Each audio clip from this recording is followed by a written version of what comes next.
ফিলিস্তিনের গাজায় ইসরায়েলি বাহিনীর নৃশংস গণহত্যা ও ধ্বংসযজ্ঞের প্রতিবাদে উত্তাল বাংলাদেশ। শুক্রবার জুমার নামাজের পর মিছিল স্লোগানে উত্তাল হয়ে ওঠে ধর্মীয় প্রতিষ্ঠান, পাড়া মহল্লা থেকে শুরু করে বিভিন্ন প্রতিষ্ঠান। নানান ব্যানার ও প্লাকার্ড নিয়ে ইসরায়েলি বর্বরতার বিপক্ষে এবং ফিলিস্তিনিদের পক্ষে বিভিন্ন স্লোগান দেন আন্দোলনরতরা।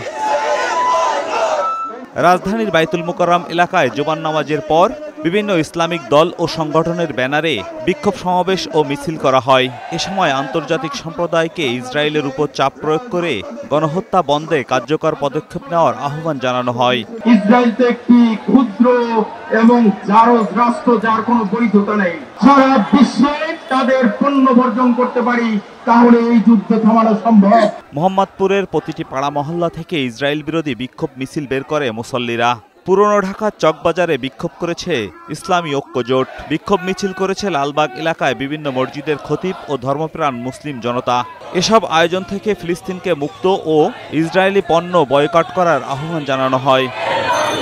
ইসরায়েলি বর্বরতার প্রতিবাদে রাজধানীতে র্যালি করেছে বিভিন্ন বাইকার্স সংগঠন। মানিক মিয়া অ্যাভিনিউ সাইকেল ও মোটরসাইকেল নিয়ে গাজাবাসীর পক্ষে অবস্থান জানান দেন তারা। আমাদের একটা প্রতিবাদ স্বরূপ একটা র্যালিটা। আন্তর্জাতিক মহলে তাদের কাছে আমরা হাত জোর করে অনুরোধ করছি যে বা যারা যেই মহলই পারুক ফিলিস্তিনের গাজাবাসীদেরকে উদ্ধার করুক। যাদেরকে মুসলমানরা সবচেয়ে সামনে রেখে সবকিছু করে, তাদের এই চুপ থাকা একদিন না একদিন আল্লাহর গজব তাদের উপরে আগে পড়বে। এছাড়া চট্টগ্রাম, রাজশাহী, খুলনা, বরিশাল, ফরিদপুর, কুমিল্লা সহ সারা দেশে বাদ-জমা বিক্ষোভ মিছিল ও সমাবেশ করেছে মুসল্লিরা।